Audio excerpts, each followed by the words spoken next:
Hello all, welcome to the State Department. My apologies for the delay. We had a little technical issue.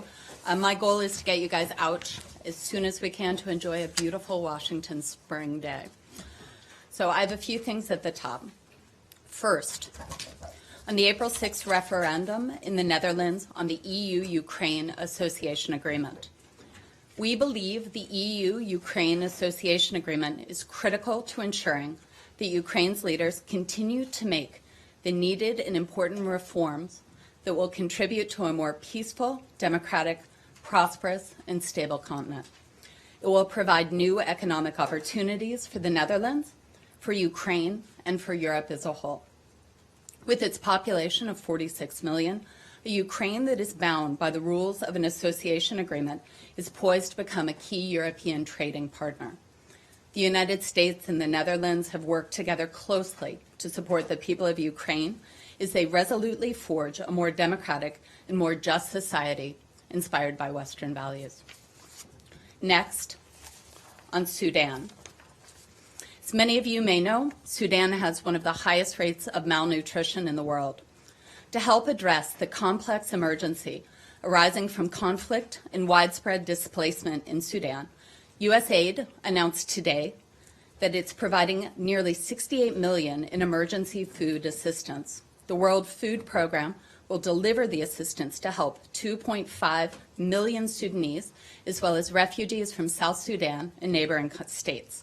Since 2011, USAID has provided over $1 billion in food and nutrition assistance in Sudan. Finally, a travel note. I think you saw the statement that came out about an hour ago. Secretary Kerry will travel next week to Manama, Bahrain, as well as Hiroshima, Japan. From 6 to 8 April, the Secretary will hold bilateral meetings with senior Bahraini officials and will participate in a ministerial meeting of the Gulf Cooperation Council, where he'll discuss a range of regional issues. Later in the week, he'll participate in the G7 ministerial in Hiroshima. And with that, Mr. Lee. Well, it being April Fool's Day and all, I don't actually have anything except for a couple of follow-ups, so I'll pass. Okay, great. There are reports that the Secretary spoke to Foreign Minister Lavrov. Is that correct? Did they speak? When? And can you give us a readout? Thank you, Arshad. I actually saw the Russians had released a brief statement on this. This is one of a series of conversations that the Secretary has had with the Foreign Minister, particularly looking at the cessation of hostilities. So not a lot of detail to add, but I appreciate the question. Cessation of hostilities in Syria? Yeah. And that was today? That was today. And did you see, there was a report out earlier in the week in Al Hayat suggesting that, or saying that the United States and Russia had reached an agreement on Assad's eventual departure to a third country, and that Secretary Kerry had begun briefing Arab officials about that. Was there any truth to that report, and did that issue of Assad's future come up in today's talks? Okay, the report is absolutely false. The UN continues to lead negotiations on a political transition between the Syrian parties, which will resume in mid-April. So I appreciate the question. I can't speak to if it came up today. I don't have that level of granularity. So on this very issue. Yeah. Hi, Syed. On this very issue, the day before yesterday, I think it was, you guys restated your position on Assad. So that those two positions are independent of one another. Our position on Assad has not I'm changed. saying your position on Assad Yeah. is that he should have no part of Syria in the future, right? Sure. I think. Now, suppose.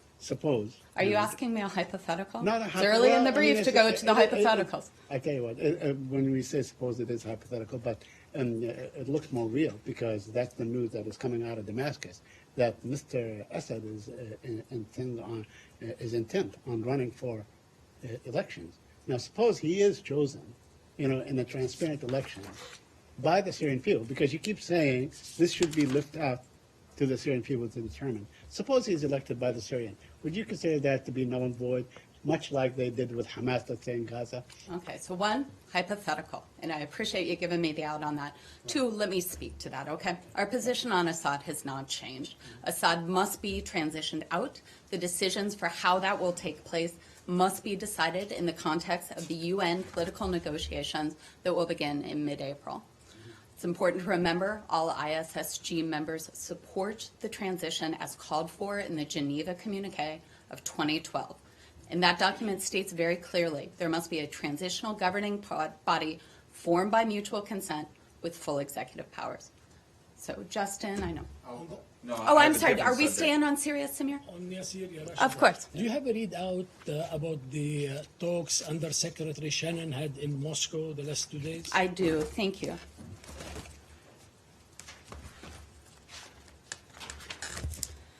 So, Undersecretary of State for Political Affairs Thomas Shannon traveled to Moscow March 28th through 31st for meetings with senior Russian officials to follow up on Secretary Kerry's meetings March 23rd and 25th. His conversations focused on the latest developments in the Middle East and North Africa, as well as JCPOA implementation and bilateral issues. He also met with members of Russian civil society, participated in events with our community at Embassy Moscow.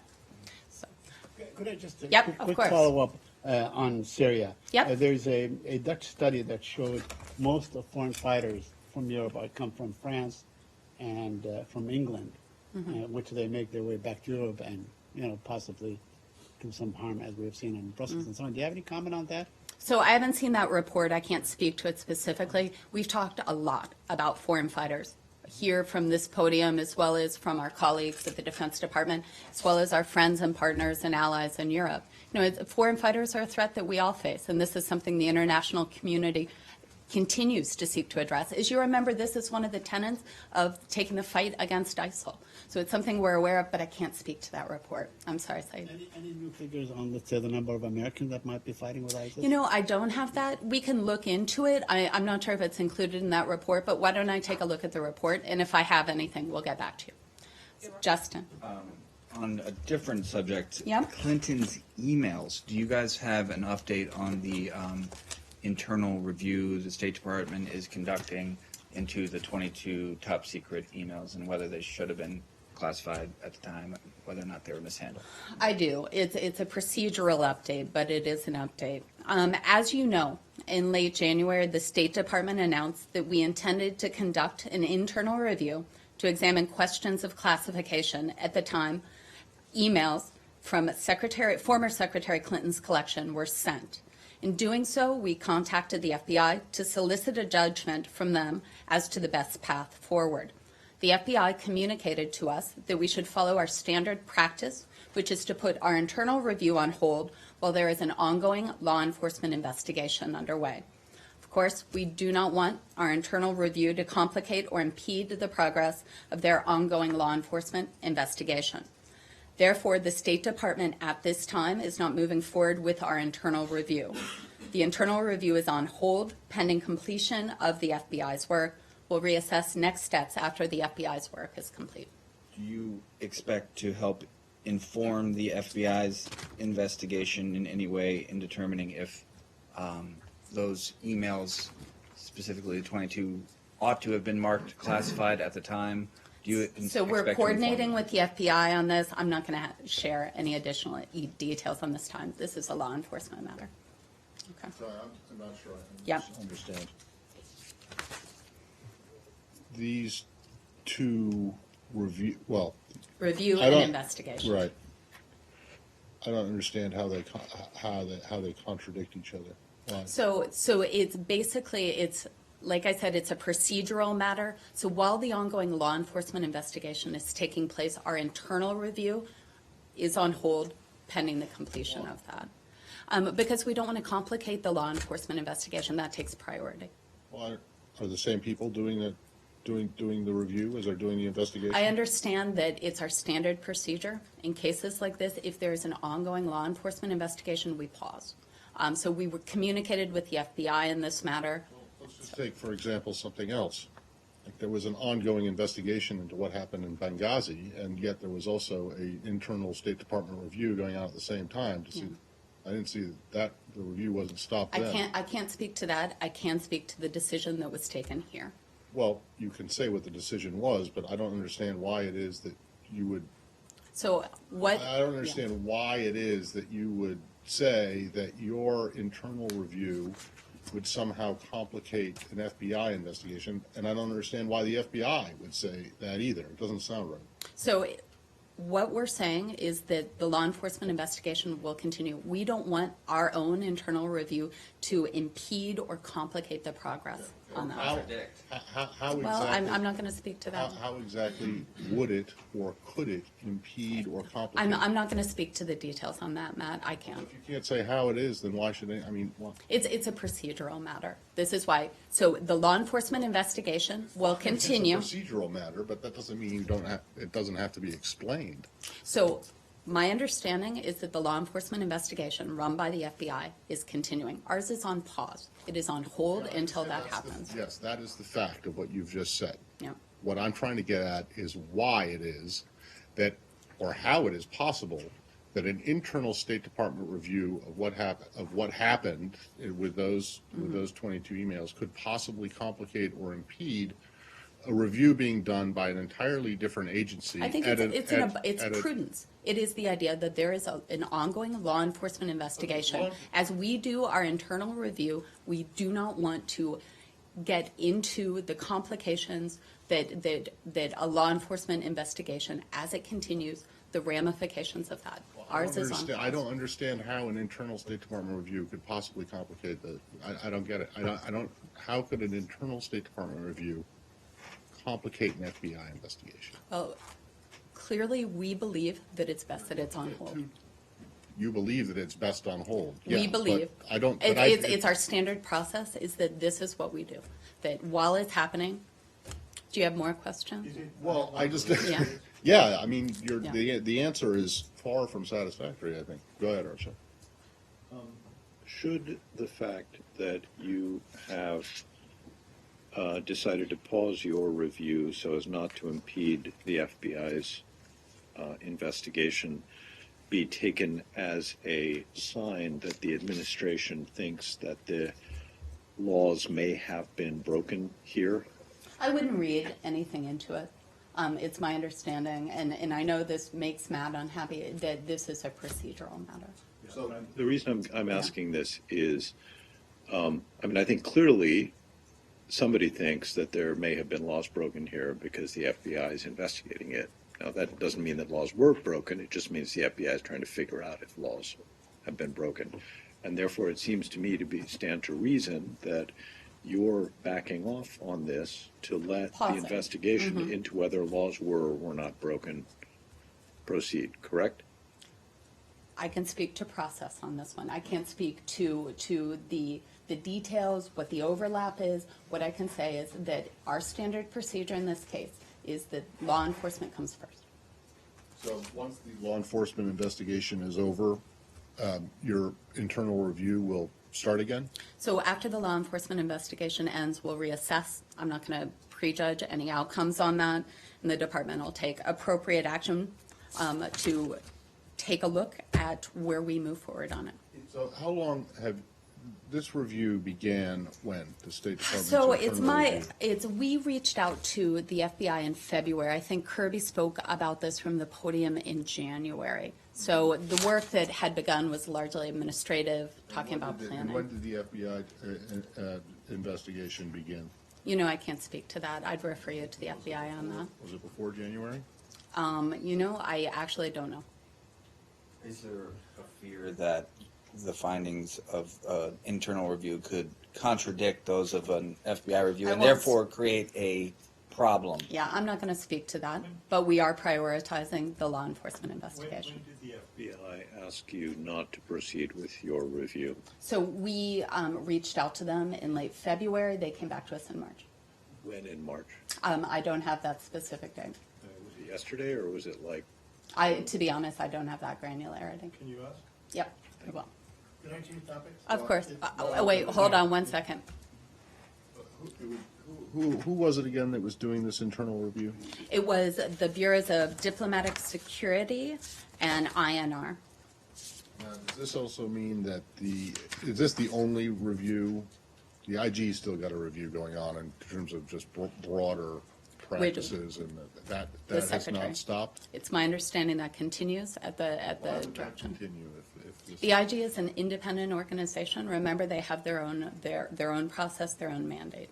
So, okay, but you can say that it hasn't been affected. To my knowledge, as of right now, it continues. Saeed. Can we go to the Palestinian-Israeli Of issue? course. I have just a quick follow-up on a couple of questions that I asked on Mm-hmm. on Wednesday regarding the anti-BDS conference that took place.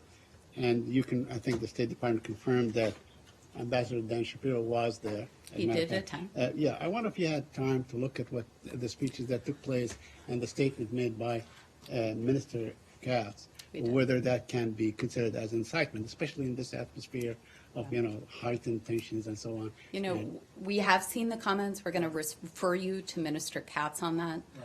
We understand that there are several divergent translations of the Hebrew that could happen. I can't read it in the original format, so I'm trusting my experts. I'm going to refer you to the minister to speak to that. As you know, Ambassador Shapiro attends many events in his professional role. In the event that Minister Katz said what he said about targeting and eliminating the leaders of the BDS, which is really a peaceful, it's not an armed kind of resistance or group, would that be a disturbing thing? Would that be considered? I'd ask you by to talk as- to Minister Katz about what he specifically meant on that one. But to you, I mean, you consider Yeah, statements made Saeed, by I can't Pal- read into Okay. it because we understand that there's, even in Israeli press, there's very different interpretations of what You he would said. indulge me for a minute. Of course. Because, there are statements that are made by the Palestinian leaders, for instance, that are deemed insightful. Mm-hmm. Would this be, in the event that this is exactly what he said, would that be deemed insightful? I can't speak again to exactly what he said. We understand there's a lot of different interpretations. I'd refer you to him to clarify that. But again, as we do almost every day from up here, we do call on all parties to reduce the rhetoric. Also, a Palestinian rights group has put a report together showing that Israel has committed, or Israeli soldiers have committed war crimes, and they want to submit it to the ICC. Would that something that the United States would look at and sort of neutrally, or would support it, or So would we have oppose seen it? those reports. I'm going to refer you to the group for more information. That said, our position's well known. As you know, we oppose actions against Israel at the ICC as counterproductive to the cause of peace. Also, we have made clear during the 2014 conflict in Gaza, we support Israel's right to self-defense, but we have expressed deep concern for the welfare of civilians. We urge all parties to do what they can to protect civilians, especially considering the very high civilian death toll in Gaza. So let me ask you something. The Palestinians are not allowed to defend themselves. They're not allowed to go to the ICC. They're not allowed to even form boycotts and so on. How should they resist the occupation? in your view? We've been very clear what we think the future is. We talk about this every day.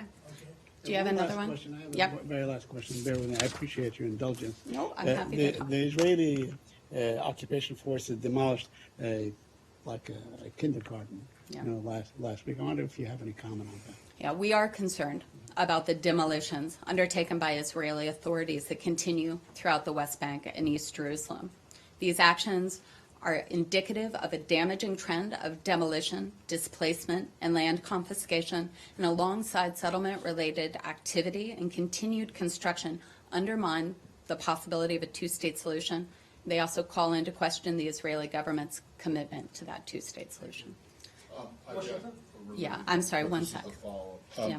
The letter that Senator Leahy and the Yep. other lawmakers signed, have you guys responded to that? And even if you have, what did you say? And even if you haven't, can you explain what the process is for doing, how it is that the State Department does reviews of various militaries to determine if the So we do have the letter. I don't know if the response has actually been sent. We will respond, Matt, as appropriate. You're asking about how we do Leahy review?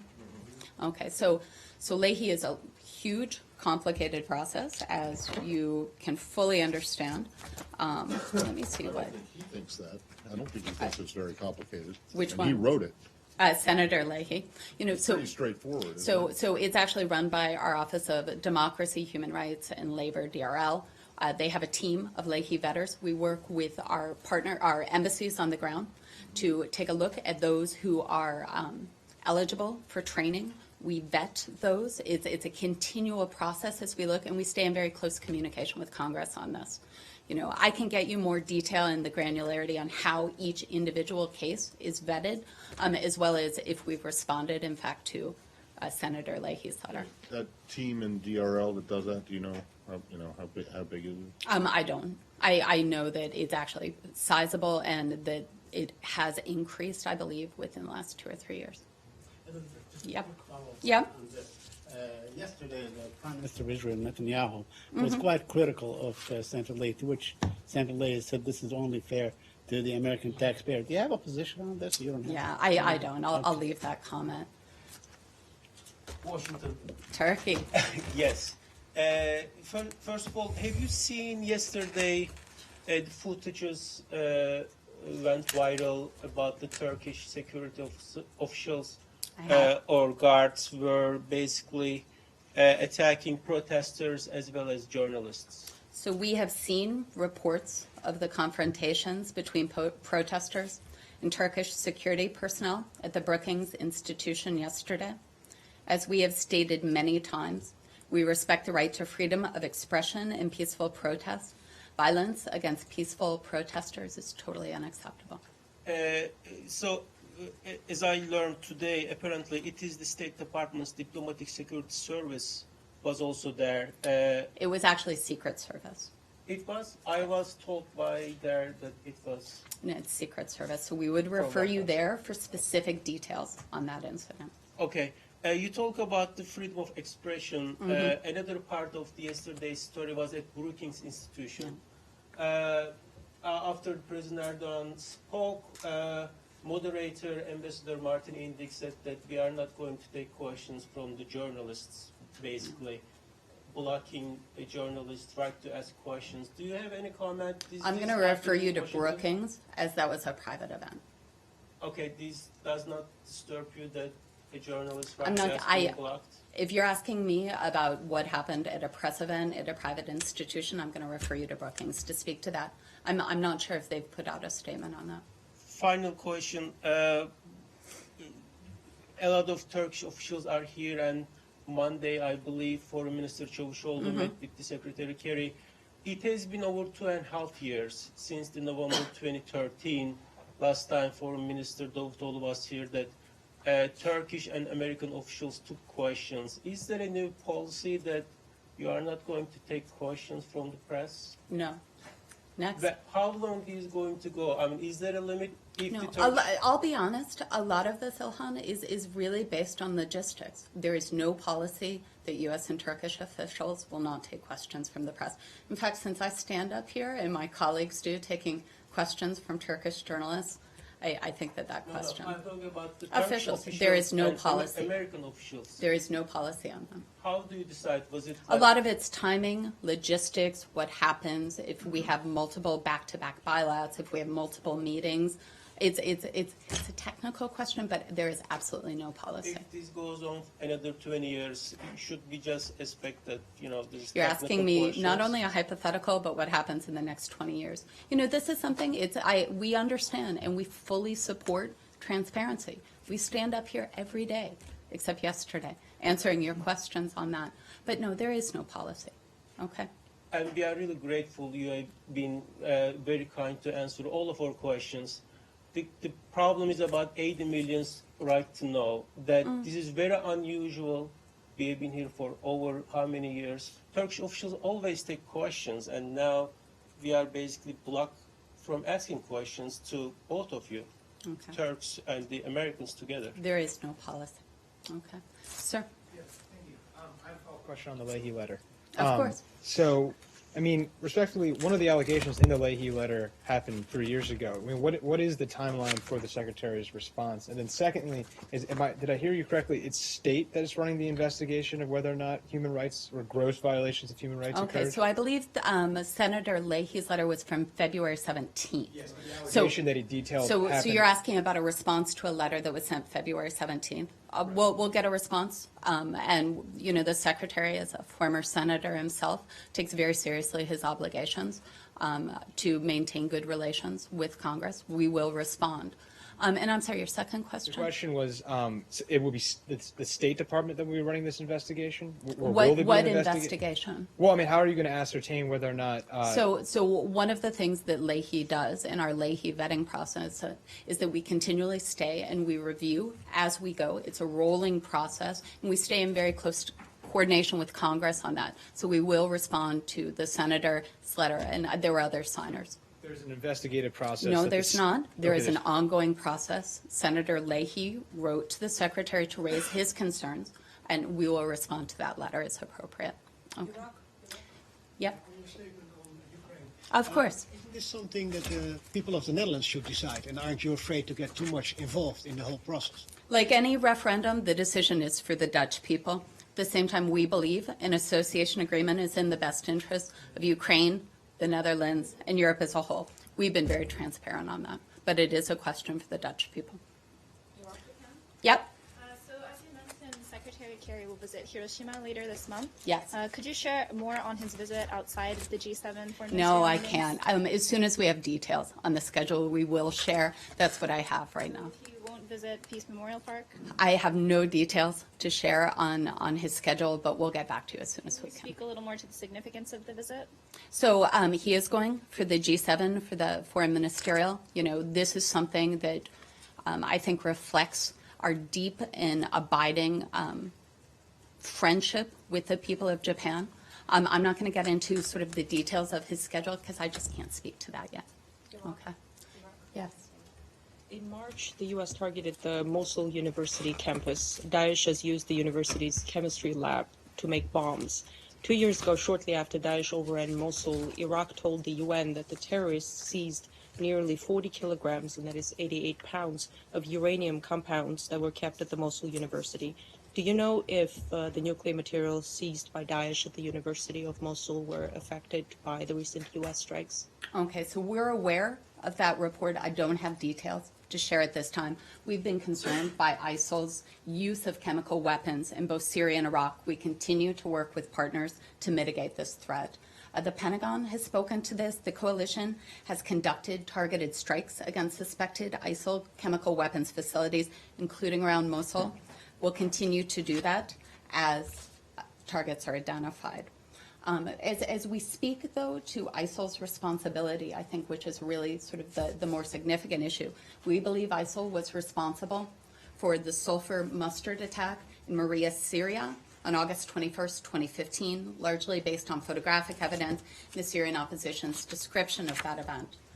Based on available information, we also believe ISIL was likely responsible for some of the alleged attacks using sulfur mustard in Iraq.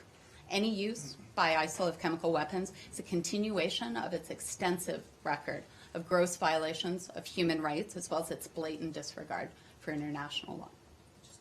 Of course. Does the U.S. know if Daesh is in possession of nuclear materials? I have no details. Daesh has been using this Mosul University lab to make bombs for 2 years now, and as I understand, the U.S. began to target the labs this March. Do you know why not earlier?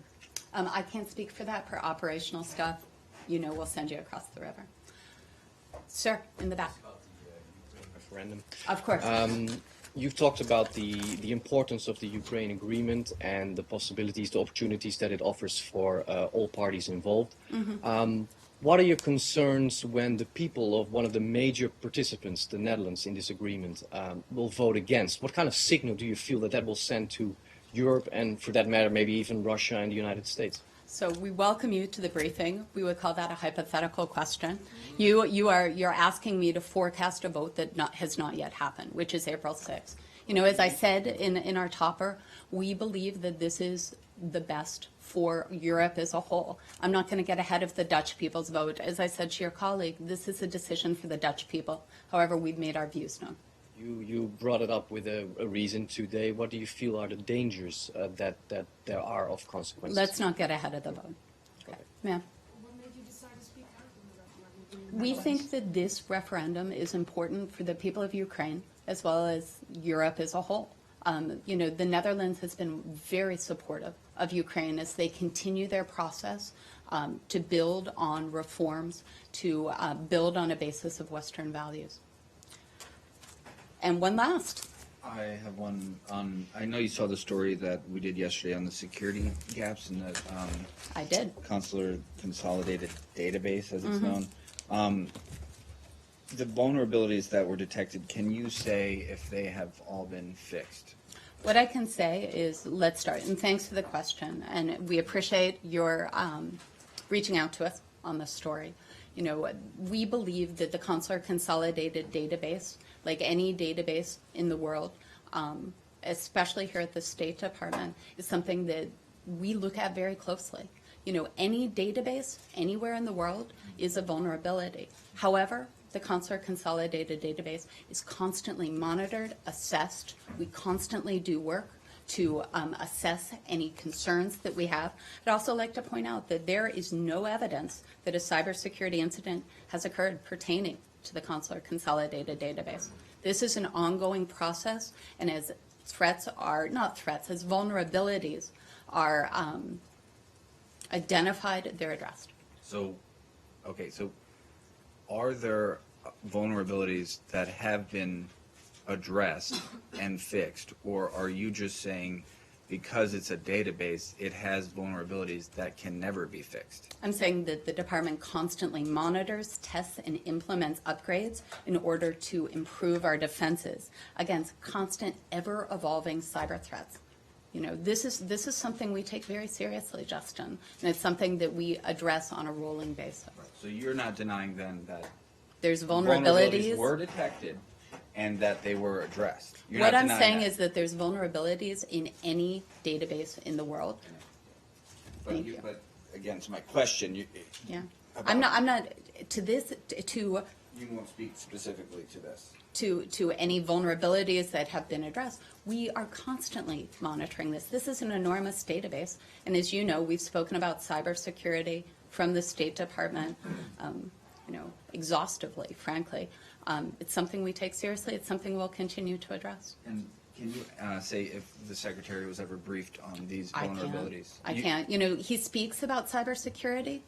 This is something I think, is in the world we live in, and the malicious actors who target not only the State Department but all of the U.S. government. It's a priority for everyone.